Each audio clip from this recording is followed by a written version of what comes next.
What's good, life and poetry, or shall I say, greetings and salutations, and welcome back to the channel with your boy, Marcus T. This guy, back with another video. Quick disclaimer, this video was not part of my upload schedule, but I decided to add this in here. I could have added it in at the end of the week, but I wanted to get it out now, so I didn't want to waste time with it.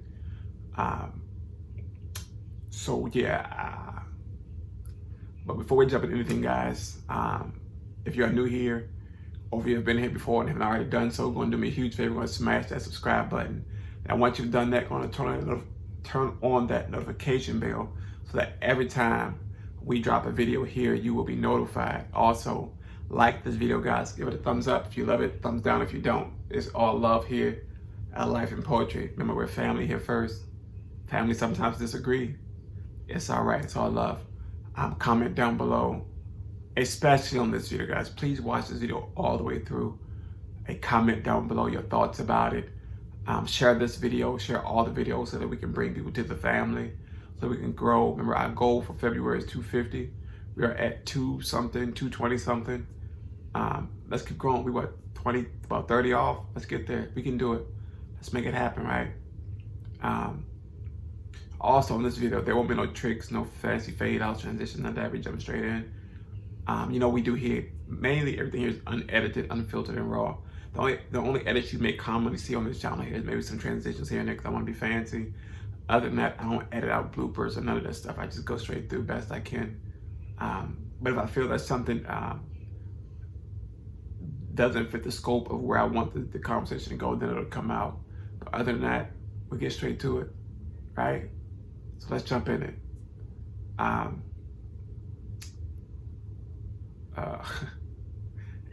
This is a harder one to talk about. I'm being completely transparent today, as best as I can, without me going back into a certain headspace. But I'm gonna be as transparent as possible. In doing so, I'm gonna open up to you guys about something that I've been dealing with for some time. Something that, I've learned to hide so well from everybody, even from myself from time to time. But you learn that although you may be hiding it from and you may be so well at doing so, you begin to learn that in turn, it's hurting you more than you can think, But so, if you've been following my journey here, Life of Poetry, you guys know I talked about my dad and his passing, and then shortly after that, me finding out that I was sick, and so on and so forth. If you don't know, in 2011, my dad passed away October 22nd, 2011. It was like literally shortly after I started school at Bowie State University. He passed away from a health condition that he had. And it hit me hard.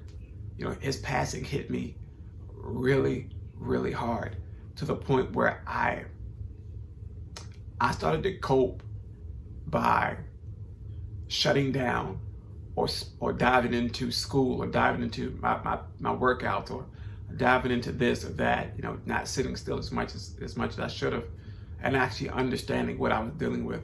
We all go through grief a different way, but I chose to do it my way, which was, business as usual. Nothing changed. I did take a week off of school, but when I got back, we jumped right into it like nothing happened, And although when I got back, everybody was so caring, you don't have to be here, whatever you need, and I would smile and say, oh, I'm okay. I don't need nothing, let's go eat. I was coping the best way I knew how. Business as usual. As time went on in school, a few of my friends started to see me pulling back and distancing myself and stuff like that. And then shortly after that, I had my spouse, so I would jump in, jump out. It was like a game of double dutch for me. I knew when the rope was turning just right, it was my turn to jump in. When it started to lag, I jumped out. I always wanted to have two good turners, you know, if you jump a rope, if your turners aren't on point, then you just shouldn't jump into that rope. And you know, and I use it as an image so you can see. But what people don't understand is that I was both turners and I was a jumper. You know, it was me by myself jumping rope. But as time went on after my dad's passing, I went back to school and stuff like that, and I started to slip a little bit. And again, I wouldn't talk about what was going on with me. I would just hold it and just keep pushing forward. And then shortly after that, I found out I was sick. And again, it bounced back with that jump rope effect. It was double dutch all day, and it got worse. I was turning faster. And I just couldn't jump in. I would get skipped by the rope. I just kept jumping in, jumping out. And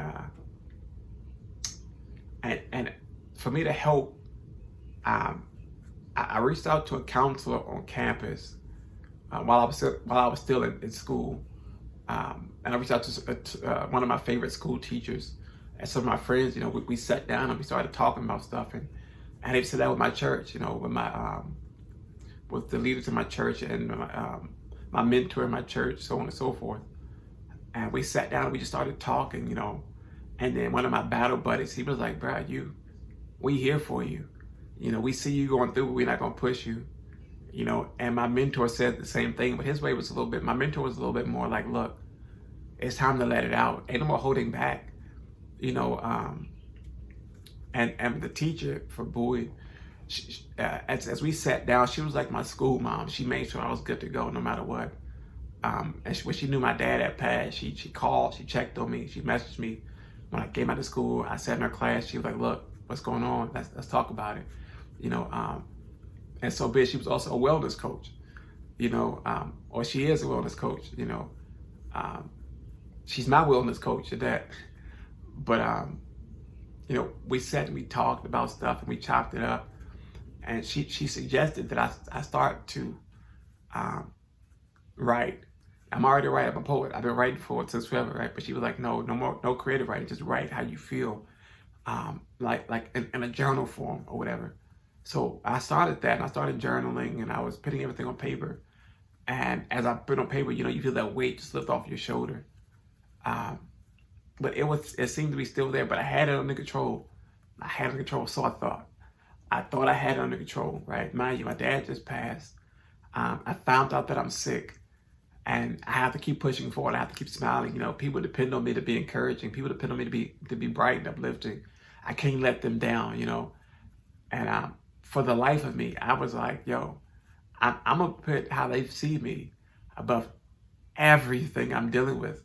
And I did it flawlessly. I did it so well that you could have made a movie about how I did this here. You know, it could have been a dramatic action rom-com, whatever you wanted to put it as. I would have been all that and above. But again, I'm journaling, and I got it under control. So I actually stopped journaling at the time once I found out I was getting sicker. And I knew I was getting sicker because I saw it in my body. I felt it. I knew it. So I stopped because I was like, I can't let this get out there. Because if I see it on paper, if I got to go back and relive this every time I go back to read it, it's going to be just worse. You know, so I did business as usual. Double dutch, jump in, jump out. And that's what I was doing for the longest of time. And from 2011 to 2015, you know, and I'm jumping rope. And I remember me having a breakdown in church. I had a breakdown in church, and you know, my church family helped me through it. We prayed about it. We talked about it. You know, and all I can say, but pray about it, be all right. You know, sometimes you actually talk to somebody about it. You know, it doesn't stop at just praying about it. I'm a Christian. I'm a minister. I'm telling you, it doesn't stop at just praying about it. Sometimes you got to talk to somebody. You know, somebody that's in your situation, somebody's been through life. You know, somebody can you know, help you find something to stand on. And I made it out that service, and I went home, and within a week, and things just going through my head. So I'm like, let me write this out. And I'm writing it out as I'm reading, going back to read after I write. I'm like, yo, my anxiety's kicking up. I'm getting antsy. I'm getting eager, I'm nervous. I'm getting sad, and all these emotions just running. They're running. and some stuff came in my head, and I was like, yo, this can't be it. Or maybe this is it. Maybe this is how it's supposed to be. And in the moment, I remember myself saying, yo, call your best friend. So I called Mel, my best friend. This was before 2016. I'm still at 15. So I called Mel, my best friend, and she's like, yo, I'm on the way. I'm on the way. She said, don't worry, I'm coming. I'm going to come get you. I'm on the way. So she comes and gets me, and we talk, and we talk, and we talk, and we eat. That's what we do together. We eat. We have a good time, and she's talking to me, and she's letting me know that it's all right, in her way. Mel got this way of saying she's there without saying she's there, and that's why I love her so much, that even if I don't tell her I'm going through, she knows. It's like she had that spidey sense that kicks in. She knows. And Mel is also my cousin, and she's family. She's lived to the blood. She's family.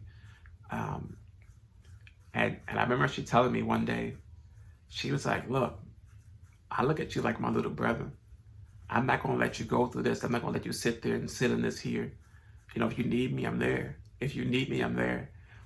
And for me, that was a turning point, and I remember saying, I'm going to write this in my journal log. But I never did. I never wrote it in the journal log. I can remember it, but I never wrote it in the journal log. I wish I did, because it was a lot that happened that day. There was a lot of emotion that happened that day.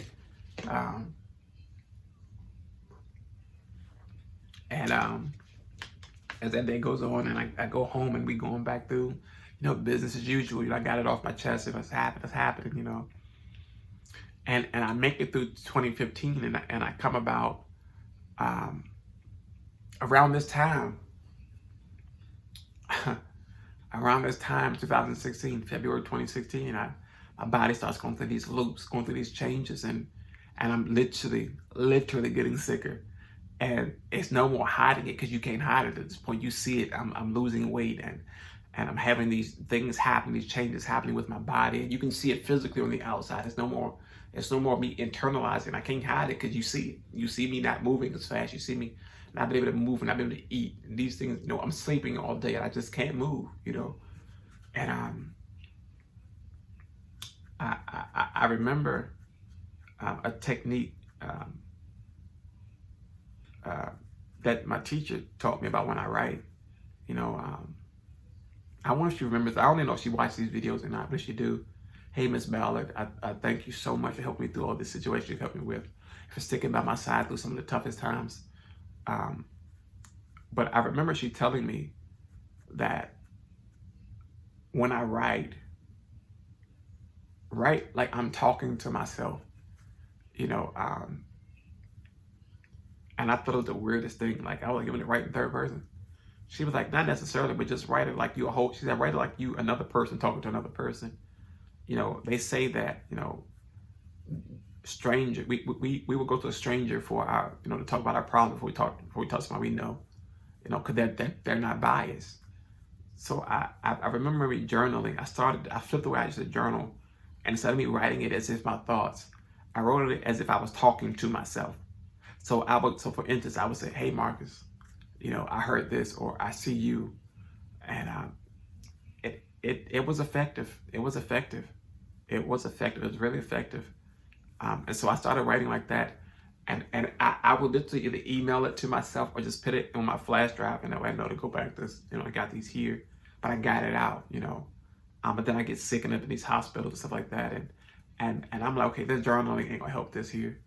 It's not gonna help this here.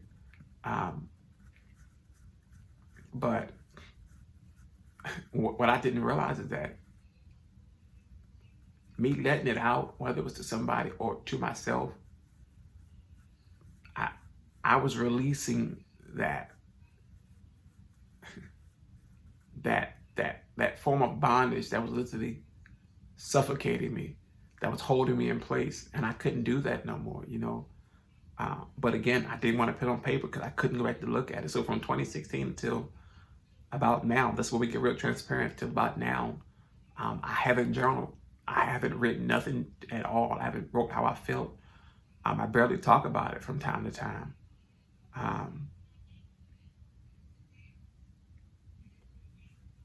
But at this point, you know, I'm starting to realize that a change has to be made, you know, for the better. I have people now that depend on me to be open and to tell them, you know, and just to be, you know, be there, present in that moment. I got a wife now, and I can't keep holding it and bottling all this stuff up. You know, I got to be able to express myself to her and let, hey, look, babe, I'm going through this at this moment here, you know, because truth be told, from 2011 to 2015, or when I came home at the end of 2016, I was dealing with depression that entire time.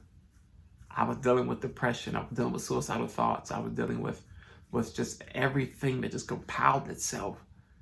And I had no escape. I had no way of release. I had no way of saying, "Yo, do you see me?" But every day the question was asked, "How are you?" And my answer was, you guessed it, okay. I'm okay. I'm good. I'm all right. I'm smiling. I look good. I feel good. I'm smiling. But on the inside, I'm falling to pieces. On the inside, my anxiety is kicking up. On the inside, I'm crying. On the outside, I'm crying when I'm by myself. And, you know, and it's not healthy. It's not healthy at all. I mean, we come about like now, you know, we're in the middle of COVID, in the middle of this pandemic, and so much is happening. And I know that um, because of my immune system, I'm vulnerable to a lot of things. I can go outside now and get sick and have a common cold, and it could turn into something else. You know, that's me being realistic on the natural side. I know spiritually I'm healed and all that stuff there, but the vessel that I walk in, the vessel that my spirit walks in, is vulnerable. It's vulnerable. That's the reality of it, and I'm not going to sugarcoat it. I'm scared as hell. Sometimes even go outside. I haven't been with my best friend for some time. We hang out every Friday, and me knowing that she has her son and her family to worry about, her fiance, I don't want to put myself in any way of harming them or harming myself.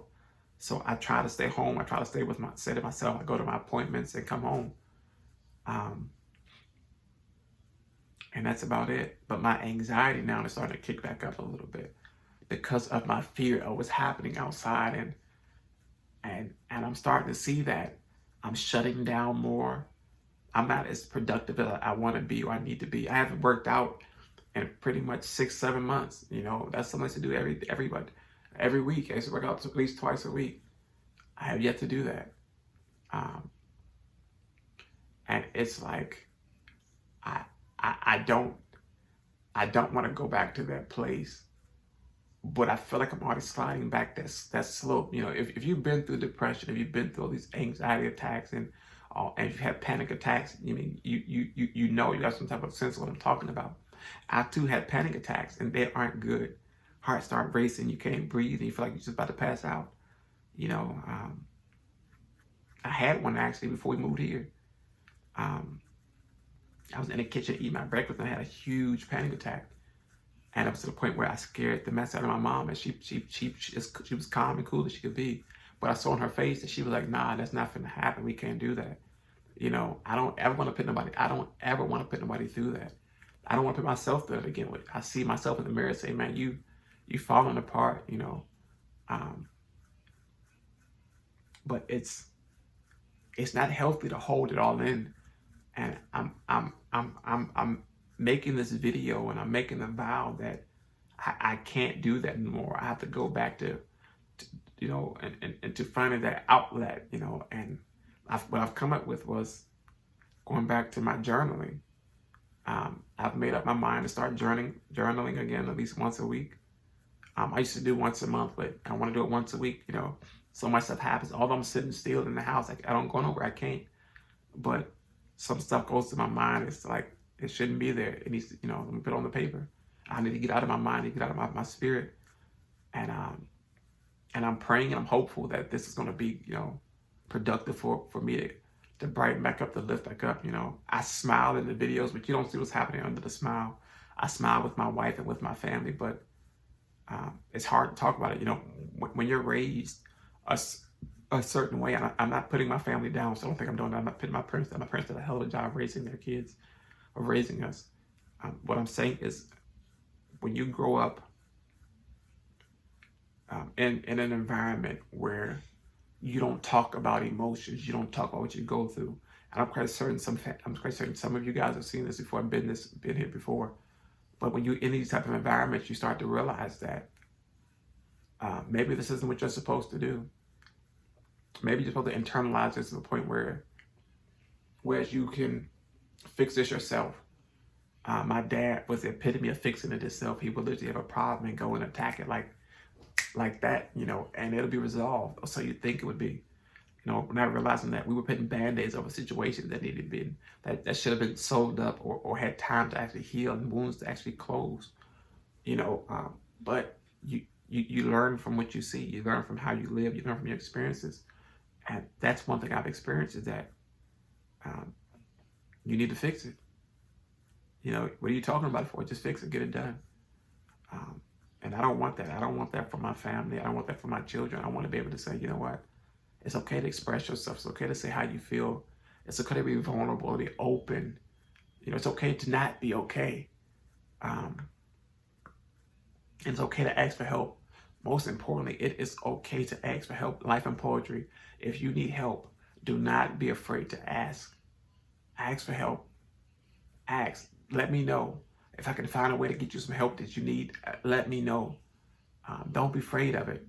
We need help sometimes. It's okay to be okay. It's okay to not be okay. And remember, okay is a few letters short of broken, right? It's a few letters short of broken. My Bible buddy told me that. It's a few letters short of broken. But yeah, so I'm going back to journaling. I'm being transparent here, guys. I have a lot that goes to my head on a daily basis. Remember, idle minds aren't good for nobody. So I got to Tisball to try to keep my nerves right. So I'm doing this video here, which isn't working. So I'm trying to get in and get out as quick as possible to finish this out here. But yeah, so I'm going back to journaling at least once a week. I write letters to myself again. It sounds weird, but it's helped me. It's really helped. It's been tremendously productive in what I want to do, and in regards to getting it out and expressing it. And I'm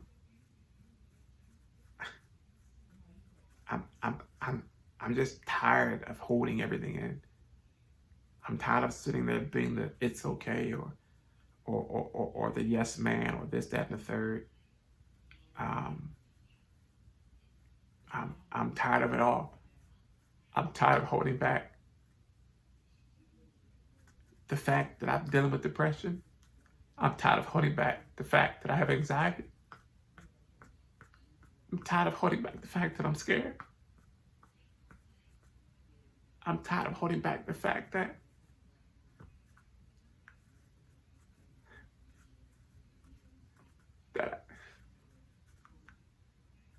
I'm not okay.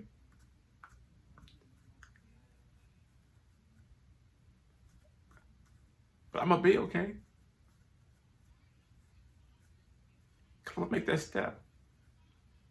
And I'm gonna get the help. I'm gonna get the help that I need. And it starts with saying those simple words. Please help. Or I'm not okay. There's nothing wrong with crying. I'll be all right. But I wanted to make this video here to let everybody out there know that it's okay to not be okay. You aren't alone out there. You are not alone. You are not alone. But it will get better. Just take that step. Take that step. It'll get better. Trust me. Life of Poetry family, I love you guys. Thank you for watching. If you made it this far in the video, guys, please don't forget to subscribe to the channel. Don't forget to comment down below. To share these videos. And remember that I'm here for you. I'll always be here for you. So stay safe, be blessed, and until next time, we out. Peace.